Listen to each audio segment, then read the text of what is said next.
welcome back here to the channel. So I just uploaded the Brock Lesnar's angle last night with Seth Rollins where he refuses and proven to be the dumbest ever with the Money in the Bank. Uploaded my reaction for guys for Brock refusing to cash in on Seth Rollins. And I gave you guys, well, wasn't my idea, but I gave you guys an idea I got from JD from NY206. Check out his Raw review. I gave you my idea that I got from him about what Brock Lesnar may do on Super Showdown. He may be walking out with not just one belt, but I'll give you go check it out and you see why I said he might just be walking out with one belt. But you guys are asking for me my reaction to part 1 and part 2 for Dean Ambrose's interview with Keller. Again, I've already listened to both parts. I'm just going to give you guys my overall thoughts of what I felt about part 1 and part 2. Part 1 was good. Was Dean going over about him not wanting to bury more creative talent backstage. And he's still giving you guys a reason why Vince McMahon is the issue backstage. About he's not just the only person backstage going through issues with promos, this and that. And he also goes in details about how with AEW he shot 3 promos in about a matter of less than 10 minutes. And how it usually takes him to shoot 1 promo matter of 40 minutes backstage, because again, they're not hand-tied with AEW. They're not producer-driven, even though they have producers, but the producers let Dean do whatever he wants. It's like, hey, Dean, we know what you can do, bro. This is your job. You're great at cutting promos. Go ahead, bro. Cut your promos. And, kind of like in WWE, Vince has to prove everything you do. If Vince doesn't like it, he's going to make you change it. Again, Ambrose said in the first part, he said, if the lighting's just off by just a little speck off by a little bit of light, Vince is like, redo it again. And he's like, bro, we just spent 40 minutes on this. You want us to redo the promo because a little bit of lighting was off?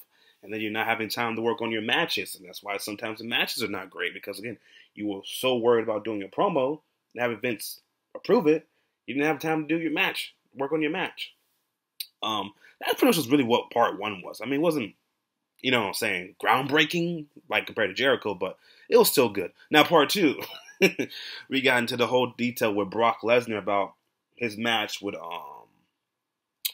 Dean Ambrose at WrestleMania, about why it was so fucking terrible. I mean, Jesus Christ. I'm gonna let Dean tell you some of the part with him and Lesnar, then I'll get back here for you guys. So let's check out what Ambrose had to say about Brock Lesnar.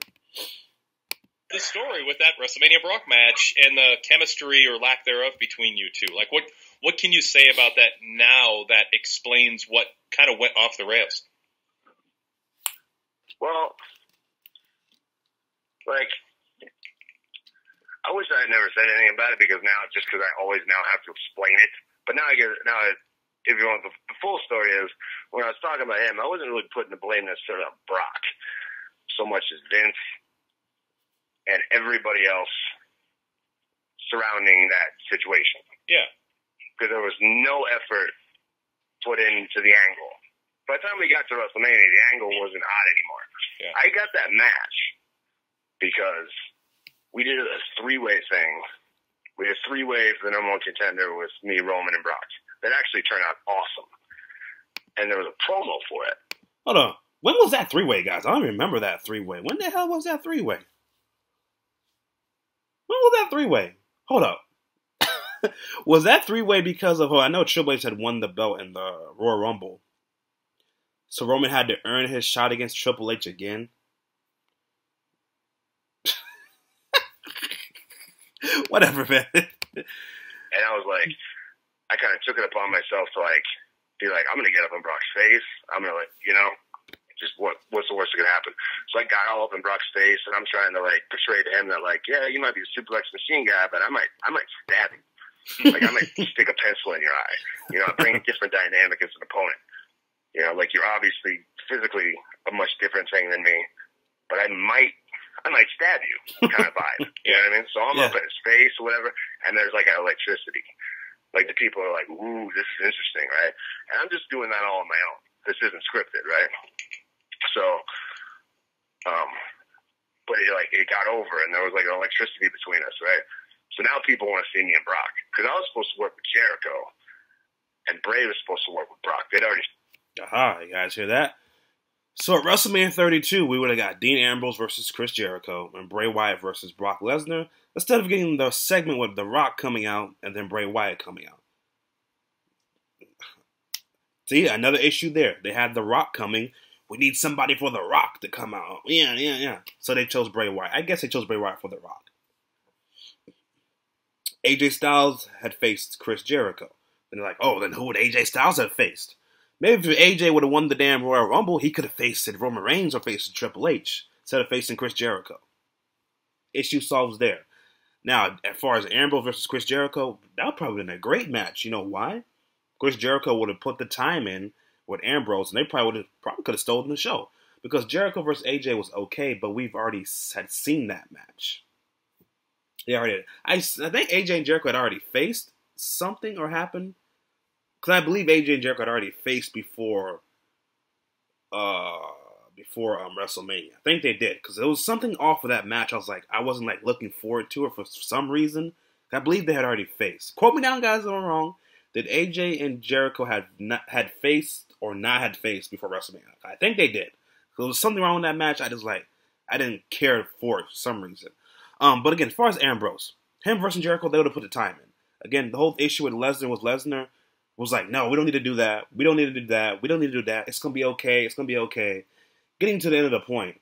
The end of the point was that Dean Ambrose had showed up at he said he showed up at 11 o'clock for WrestleMania. Early, to go over the match with Brock Lesnar, because the match was not finalized, what they're going to do, how's the finish going to go, what are we going to use in the match. None of that stuff was finalized. And then Brock Lesnar shows up 2 hours before WrestleMania starts. Brock showed up 2 hours before WrestleMania started. And there was some stuff that Dean wanted to do, and Brock's like, no, we don't need to do that. No, we don't need to do that. And then Ambrose got to a point where he said, you know what? Okay, we don't want to do the spots here with that. Okay, fine. He's like, I'll buy you some mace spray on Brock Lesnar's eyes. That gets Brock. So he's blinds Brock Lesnar to a point where, Dean Ambrose, he has a fighting chance against Brock Lesnar. Brock can't see, all this stuff and that. So Brock's like, yeah, that would work, bro. That would totally work. So they try to rehearse that backstage, and one of the producers says, that would look terrible on camera. That would look terrible on camera. And Dean said, I tried to pitch you guys these stuff a month ago, and you guys kept saying no. So they had turned that idea down, which that would have sounded like a good idea. You know what I'm saying? Brock can't see. Ambrose used the weapons. You're like, oh shit, Dean might beat Brock. That'll get you hype, right? But end of the point was they had literally, I think he said 40 minutes before they were about to go on. They ran through some shit they were going to do. Yada, yada, yada. And that's why the match turned out pretty much shit at WrestleMania. That's why I was looking forward to that match too, bro. Because again, you had brought the Mick Foley, Bob Wire back. He got some stuff from Terry Funk. He got some stuff from Chainsaw Charlie. And even Dean said in the interview, we knew we were not going to use none of that shit. Because again, it's PG. So, and then the other part was Stone Cold. Let me see if I can find a part for Stone Cold. Let you guys hear that. And then we'll just end it there. Because, it was still good. To me, this opened up more about Dean saying what happened with Brock. Because I don't think Jericho was going to get into the point with Brock Lesnar stuff. Or the Stone Cold stuff. Because, again, they were more worried about he just left the company. He just got to AEW. That's the more important stuff you want to get to. But I'm surprised Wade Keller didn't ask him about Sasha Banks. Because I would have loved to hear him talk about Sasha Banks. If he would have been like, okay, so Sasha Banks has not been on TV this long, what's the issue with Sasha Banks? Maybe somebody would ask Dean Ambrose or Jon Moxley somewhere down the line about the whole issue with Sasha Banks. Because to me, it'd be kind of interesting to know, what's his thoughts on Sasha Banks not showing up at Raw? Because she's clearly frustrated, too. I'm going to pause this, guys, and see if I can find the Stone Cold part for you, and I'll be right back. And then we're going to touch, after the Stone Cold part, we're going to touch on the part where Dean was talking about why the blue hell was Becky Lynch and Seth Rollins a week before WrestleMania while they were in some town, Kentucky, working house shows. Could you imagine they would have got injured? So those will be the two parts we'll touch on, and that's it. All right, guys, we're back here. So I found the part with him, and he was talking about the Stone Cold interview, which was another big moment in the interview for part 2, was about no issue with Stone Cold. So we're going to let Ambrose tell you guys why there was not a great interview, to the point where Dean, he says he just shut down. Because again, he was being asked some personal questions. He told the producer, hey bro, I don't want Stone Cold to ask anything about my family. And the first question by Stone Cold was about his family. So let's hear Jon Moxley. story behind that? Well, yeah, it was weird. I don't remember it being a very good interview. Right. It was like, because it's an odd thing to just like I was really looking forward to it. I went there on my day off, to do this. Like, I was like, cool, we're going to like talk wrestling, Yeah. And I remember like the producer guy, Adam Panucci, I remember he called me like a week before to like prep. And he was trying to ask me these like super personal, deep questions about like my fucking childhood and shit. And I was like, it's kind of none of your business, man. It's true. Because like, I don't want to go on, if I'm going to say some shit about people who don't have the same forum, that aren't there to defend themselves, people from my family and so, like, my family's good. Like, I don't want to drag up my shit on fucking national TV. It's not fair to them. Yeah. You know what I mean? So I was like, I'm not into that, So, but within 5 seconds, I'm getting these fucking questions. I don't remember what they were. And he said something that, like, pissed me off, and I just fucking mentally shut down. Because I think what you want, and I fucking love Steve. Yeah. All right, so you guys hear there. Again, Ambrose said he loves Stone Cold, so no issue with him and Stone Cold, just the producer. And then the producer probably didn't tell Dean Ambrose. He's like, oh, Steve, I'm going to ask him about this. He's like, okay, no problem. But Dean just told the producer, I don't want to have him asking me questions about this.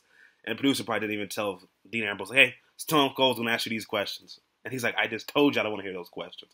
So that was some good part there. And then the last part here for the video, guys, I'm going to pause it again, and I'm going to find the part where Dean is talking about why Seth Rollins and Becky Lynch were working a house show a week before WrestleMania. How stupid is that? So we'll get to that part now. It'll be pretty much it. Hey guys, I'm back. I found the part for you guys here for Ambrose talking about the house show shit with Becky and Seth. When I heard this, guys, I was like literally so pissed. I'm like, why a week before Mania? You couldn't send freaking who was on this? You couldn't send R-Truth or Apollo Crews to Kentucky a week before WrestleMania. Let's have Dean tell you guys about why Becky and Seth were on some stupid ass house show.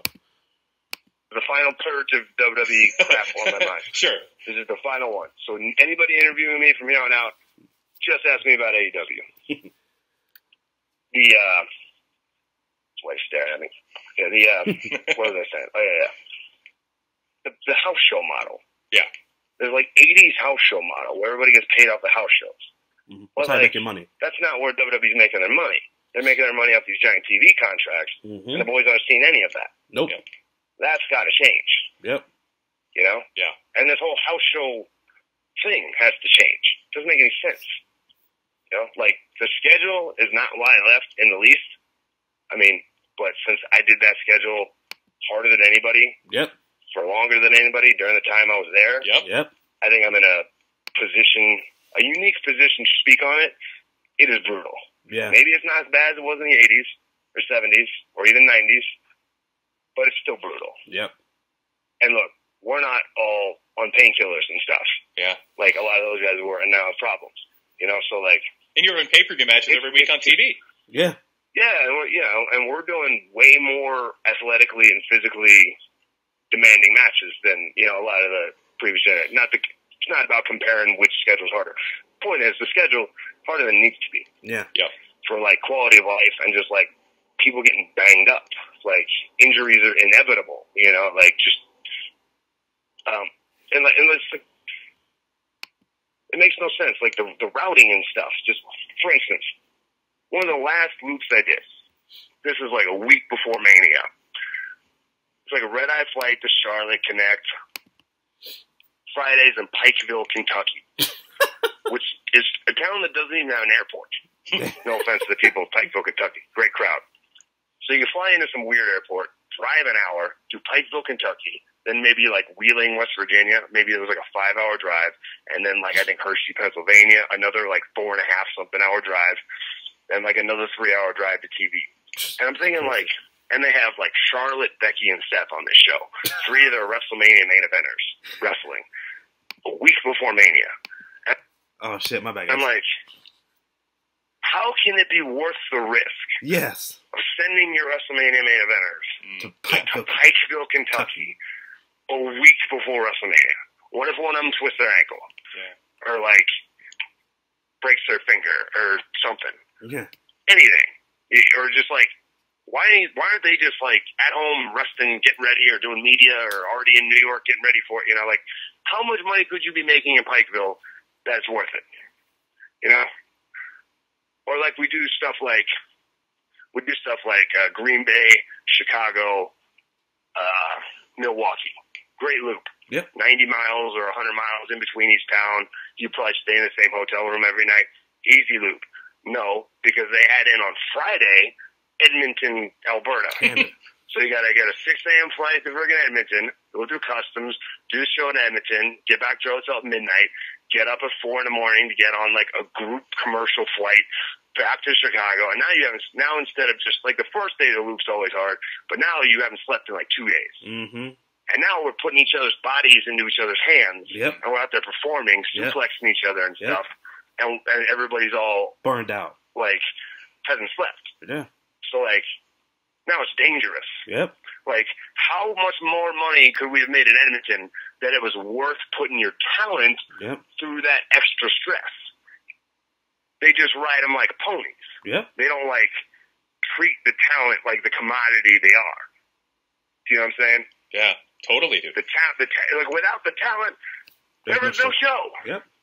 You know, when you're on, like, a movie set or something, they treat, like, the talent, like, because they're the show. You know, they're like, well, can we get you anything? Do you need anything? You know what I mean? They're like, it's like almost embarrassing. You know, they like cater, you know, like in other sports, any other field of sports or entertainment. You understand that like the talent is the product. Yep. Guys can hear it right there from Ambrose. Yo, this one to that part there is like, really, bro. Like, again, the way wrestling, if you guys don't know how wrestling works, again, you get paid off your endorsements. If you have any endorsements, like you see sometimes, Roman Reigns is in these commercials, or some of them now they have like these cricket commercials that I think I saw Cesaro on one of these cricket commercials. But again, you mostly get paid off your endorsement. If you get any endorsement outside WWE, it's good for you. Your merchandise, and then you get paid from your house shows, which is true. Ambrose said it there. You don't get paid from the TV deals. You're gonna get none of that. You're getting paid off your contract, your endorsement deals, your merch, house shows. It's how you get paid as a wrestler. You don't get none of that TV deal money. And Ambrose did say in an interview about how the network works as far as pay. He said even he doesn't know how the fuck he gets paid from the network. He just knows his pay scale increased when he first got in. It was at a set amount. Then it increased when he got higher and higher in the company. So that's what his explanation was for the network pay. But you guys can comment down below what you think of Jon Moxley's interview. Again, I like the Jericho interview because it was just groundbreaking. It was like boom, boom, boom. It came out literally, 2 days after AEW. So it was like, oh shit. Full interview with Jon Moxley. And then now, him with Wade Keller to me was a little bit more, how to say, part 2 was more entertaining than part 1, of course, because we got the Brock Lesnar issue, the Stone Cold issue, and then we got the touch on how the house show shit really does work. And like, why in the hell is Seth Rollins with Becky Lynch really working a week before WrestleMania? Like, that is so stupid. That is beyond crazy stupid. Can you imagine if Seth Rollins would have tore his Achilles or some shit like that? The last time we really were in the uproar was when Seth did get injured against Kane in a house show. And we're like, why is he fighting Kane in a street fight in a house show and he had to relinquish the WWE title? Could you imagine that shit would have happened a week before Mania? Brock was like, oh, I got no fucking opponent. Like, can you imagine what they would have done? Could you imagine that? Who would have faced Brock Lesnar then at WrestleMania? Or if Becky Lynch gets injured? Or say Becky and Charlotte both got injured at the house show. Who was Ronda Rousey going to face then? Can you imagine Vince McMahon running with his... He would have been running with his head cut off. But you guys comment down below what you think of the... If you heard any of the part 1 and part 2, what you think about it. And I don't take everything, guys. It's...